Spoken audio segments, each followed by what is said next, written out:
नमस्कार दोस्तों, आप सभी का एपी हिस्ट्री क्लासेस में हार्दिक स्वागत है। दोस्तों, आज हमारा जो टॉपिक होगा, हम लोग बात करेंगे सिंधु घाटी सभ्यता के अंत्येष्टि के बारे में कि अंत्येष्टि संस्कार कैसे वो करते थे और कलश संविधान क्या था उसके बारे में बात करेंगे। और सिंधु सभ्यता की आर्थिक स्थिति क्या थी। आर्थिक स्थिति में हम लोग देखते हैं कि व्यापार और कृषि दोनों संतुलन अवस्था में रहता है, तो उन दोनों के बारे में बात करेंगे। कैसे सिंधु घाटी सभ्यता के लोग क्या कृषि करते थे। जैसे हम लोग देखते हैं कि उन लोग का प्रमुख फसल गेहूँ और क्या था, गेहूँ और जौ। ठीक, तो गेहूँ और जौ उन लोग का प्रमुख फसल था। तो आइए देखते हैं सिंधु घाटी सभ्यता के में अंत्येष्टि संस्कार। देखिए,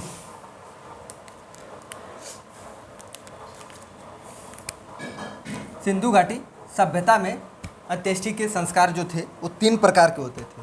अंत्येष्टि 3 प्रकार की होती थी। कौन कौन होती थी? पूर्ण समाधिकरण, बताया था थोड़ा सा इसके बारे में। आंशिक समाधिकरण, इसका साक्ष्य कहाँ से मिलता है? बावलपुर से। कहाँ से? बावलपुर से। बात हो ही चुका है बावलपुर के बारे में। एक दाह संस्कार। ठीक, ये जो पूर्ण समाधिकरण था, इसमें क्या होता था कि जब मृत व्यक्ति जो होता था उसके बॉडी को डायरेक्ट, जैसे हम लोग देखते हैं कि मुस्लिमों में क्या बोलते हैं, समाधिकरण होता है, तो उसमें समाधि दे दिया जाता था। आंशिक समाधिकरण में ये होता था कि पहले बॉडी को क्या बोलते हैं, मृत बॉडी को खुले में छोड़ दिया जाता था और क्या बोलते हैं, जब उसे पशु पक्षी खा लेते थे तब उसके बाद उसका समाधिकरण किया जाता था, तो उसे आंशिक समाधिकरण कहा जाता था। और क्या बोलते हैं, इसका साक्ष्य जो है बावलपुर से मिला है और ये पारसी धर्म में प्रचलित भी है। और दाह संस्कार के बारे में आप जानते ही हैं कि पूरा दाह संस्कार कर दिया गया, हिंदुओं में प्रचलित है। तो ये 3 थे, पूर्ण समाधिकरण, आंशिक समाधिकरण और दाह संस्कार। देखिए, जानते, जब सिंधु घाटी सभ्यता के बारे में हम लोग बात कर रहे थे तो वहाँ पे हम लोग ये भी देखते हैं कि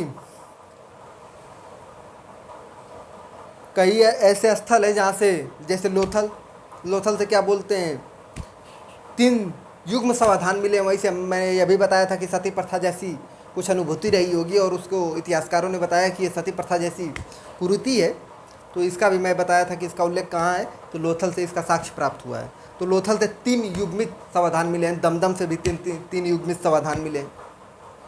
कालीबंगा से मैं ये भी बताया था कि एक युग्म समाधान मिला है। तो क्वेश्चन बनेगा कि एक युग्म समाधान कहाँ से मिला है, तो कालीबंगा से। लोथल से 3 युग्मित सती प्रथा वहाँ से मिला। मैं ये भी बताया था आपसे कि सिंधु घाटी सभ्यता के लोग भूत प्रेतों में विश्वास भी करते थे। और ऐसा इसलिए बताया जाता है कि जैसे जब मृत व्यक्ति हो जाता था, जो बॉडी मृत हो जाती थी, तो उसके साथ उसके जो बर्तन यूज किए जाते थे उसको रखा जाता था कि वहाँ पर ऊपर जाके मतलब उसी बर्तन का उपयोग करेगा। तो ऐसा लग रहा है ना कि भूत प्रेतों में आस्था रही होगी उन सबों की।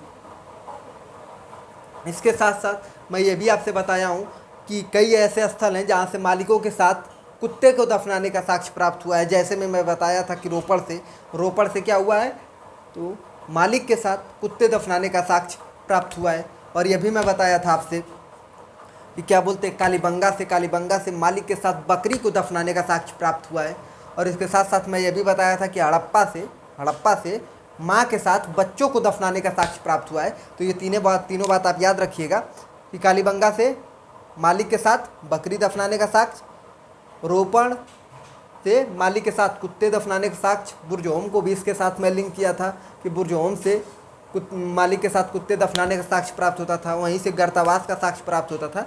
तो रोपड़ से मालिक के साथ कुत्ते को दफनाने का साक्ष्य प्राप्त हुआ है। और सुनिए, हड़प्पा से क्या हुआ है, तो माँ के साथ बच्चे को दफनाने का साक्ष्य प्राप्त हुआ है। और हम लोग ये भी देखते हैं कि मोहनजोदड़ो से एक भी कब्रिस्तान नहीं मिला है। ठीक, तो ये बात चारों याद रखिएगा। क्वेश्चन ये आईएएस में बना हुआ है कि निम्नलिखित में से किस स्थल से कब्रिस्तान का साक्ष्य नहीं प्राप्त हुआ है, तो मोहनजोदड़ो से। पूछेगा क्या सिंधु घाटी सभ्यता में मंदिर थी, तो मंदिर भी नहीं था, तो मंदिर नहीं बनते थे सिंधु घाटी सभ्यता में। अब देखिए, ये रहा थोड़ा सा तथ्य था। अब इसके बारे में देखिए, हड़प्पा से, ये देखिए, हड़प्पा से 3 कक्ष वाले कब्रिस्तान प्राप्त हुए हैं। एक यक्ष कब्रिस्तान भी प्राप्त होता है वहाँ से। सिंधु घाटी सभ्यता में देखते हैं कि बस्तियों के बाहर रहते थे, तो क्वेश्चन ये भी बनेगा कि सिंधु घाटी सभ्यता में कब्रिस्तान कहाँ रहते थे, तो बस्तियों के बाहर रहते थे। तो हड़प्पा से 3 कक्ष वाला कब्रिस्तान प्राप्त हुआ है जिसे R37 कहा जाता है, और इसी से 100 काष्ठ पेटिका प्राप्त हुई है। जो 100 काष्ठ है वो देवदार लकड़ी की है, और ऐसा बताया जाता है कि किसी विदेशी व्यक्ति का रहा होगा। ठीक, और एच कब्रिस्तान भी कहाँ से प्राप्त हुआ है, तो हड़प्पा से प्राप्त हुआ है। तो ये रहा सिंधु घाटी सभ्यता के अंत्येष्टि के संस्कार 3 प्रकार के होते थे। पूर्ण समाधिकरण, आंशिक समाधिकरण, साक्ष्य कहाँ से मिला है, भावलपुर से, दाह संस्कार। जो तथ्य बताया हूँ, रोपड़ से क्या, कालीबंगा से क्या, लोथल से क्या, हड़प्पा से क्या, दमदम से क्या, तो उसके बारे में पता करिए, याद रखिएगा। अब देखिए कलश समाधान।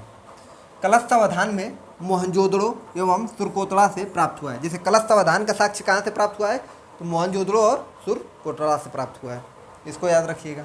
अब देखिए इन कलशों को मार्शल यहाँ देखिए, मार्शल से परिचित हैं आप, रखालदास बनर्जी और दयाराम साहनी, दोनों लोग किसके निर्देशन में खुदाई किए थे सिंधु घाटी सभ्यता के, हड़प्पा और मोहनजोदड़ो की, तो मार्शल की। तो वही मार्शल एवं मैके ने प्रतीकात्मक समाधिकरण समाधि माना। किसे माना, इन कलशों को मार्शल एवं मैके ने प्रतीकात्मक समाधियाँ माना है। तो क्वेश्चन ये बनेगा कि कलश समाधान को या कलश को कौन प्रतीकात्मक समाधियाँ माना है, तो उनका नाम है मार्शल एवं मैके। वहीं दूसरे जो इतिहासकार हैं जैसे व्हीलर और पिग्गट कौन है, पता ही है आपको कि सिंधु घाटी सभ्यता की जुड़वा नगर या जुड़वा राजधानी हड़प्पा और मोहनजोदड़ो को कहे थे। तो वहीं व्हीलर एवं पिग्गट ने इसमें मानव अस्थियां न मिलने के कारण शोकपीठ का, जैसे इसमें मानव अस्थियां नहीं प्राप्त हुआ है, बताया जाता है कि पशुओं के हड्डियों के जो राख होते थे उसको इसमें रखा जाता था, तो इसीलिए कहते हैं कि मानव अस्थियों के न मिलने के कारण इसे शोकपीठ कहा गया है। तो ये भी पूछेगा क्वेश्चन कि कलश समाधान को कौन शोकपीठ का है, तो उनका नाम है पिग्गट और व्हीलर। ठीक, इधर देखिए जो ये मैं चित्र यहाँ पे बना हुआ है, ये स्थल हैं कुछ, जैसे लोथल है, रोपड़ है, कालीबंगा है। जैसे हम लोग आज भी देखते हैं कि जब संस्कार किया जाता है मृत बॉडी का, तो वहाँ पे हम लोग देखते हैं कि वर्तमान समय में जैसे हम लोग देखते हैं कि उत्तर की तरफ उसका सिर कर दिया जाता है और दक्षिण की तरफ पैर कर दिया जाता है। तो वही सिंधु घाटी सभ्यता के कुछ ऐसे स्थल थे जहाँ इसके अपवाद भी रहे हैं। जैसे में देखिए इधर स्थल है, सिर है, पैर है। लोथल से क्या प्राप्त हुआ है, तो लोथल सिर जो होता था, मुंडी जो होता था, उसको पूर्व में किया जाता था और पश्चिम में पैर होता था। तो क्वेश्चन ये बनेगा कि सिंधु घाटी सभ्यता के किस स्थल से मृत बॉडी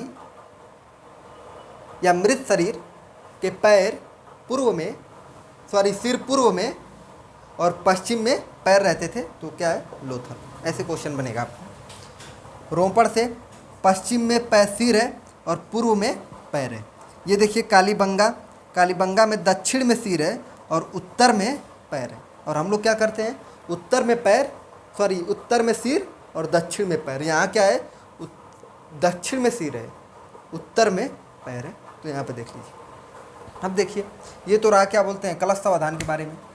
तो सिंधु घाटी सभ्यता में अंत्येष्टि संस्कार को पढ़े और उसके बाद कलश समाधान के बारे में बात की। अब देखिए यहाँ पे सिंधु सभ्यता की आर्थिक स्थिति क्या थी।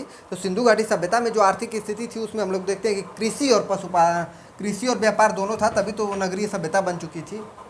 तो कृषि में क्या करते थे सिंधु, इसके बारे में अगले टॉपिक में हम लोग बात करेंगे। तो कृषि में क्या करते थे, तो कृषि हम लोग देखते हैं कि कृषि में वो गेहूँ, जौ, मटर, बाजरा के साथ सोर्स वही से मिला है, अभी मैं बताया हूँ। चावल लोथल और हड़प्पा और क्या बोलते हैं कालीबंगा से प्राप्त हुआ है, बताया हूँ। जौ के साक्ष्य प्राप्त हुए हैं, तो ये करते थे। तो कृषि में मुख्य फसल क्या थी, तो जौ और गेहूँ। चावल से भी परिचित थे वो, लेकिन सभी जगहों से इसके साक्ष्य प्राप्त नहीं हुए हैं। लोथल के चावल के सबसे पुराने साक्ष्य लौरा देवा संत कबीर नगर उत्तर प्रदेश से प्राप्त हुआ है चावल की भूसी। और गेहूँ के कहाँ से प्राप्त हुए हैं बताइए, हाँ, तो मेहरगढ़ से। ठीक, तो हम लोग देखते हैं कि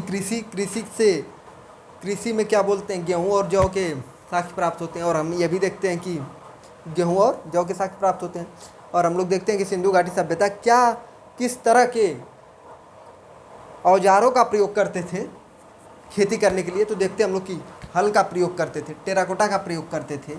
तो ये बताया जाता है, डी डी कौशाम्बी एक इतिहासकार हैं जिनका मानना है कि सिंधु घाटी सभ्यता भारी हलों से परिचित नहीं थे। तो उसके बारे में हम लोग बात करेंगे कि कौन बोला था सिंधु घाटी सभ्यता भारी हलों से परिचित नहीं थे। तो कौन बोले थे? D D Kaushambi. लेकिन इनके मत को खंडन कर दिया गया, और खंडन इसलिए कर दिया गया कि हम लोग देखते हैं कालीबंगा से हल का टेराकोटा प्राप्त होता है, और इसके साथ ही साथ हम लोग ये भी देखते हैं कि उसकी जो सिंधु घाटी सभ्यता की जो खेतों की जो खुदाई हुई है बहुत अंदर से हुई है। अगर वो भारी हल ना होता तो उतनी अंदर से खुदाई नहीं हो पाती। तो इसका खंडन हो जाता है किसका? तो डी डी कौशाम्बी का मत का, उसके बारे में हम लोग बात करेंगे आगे।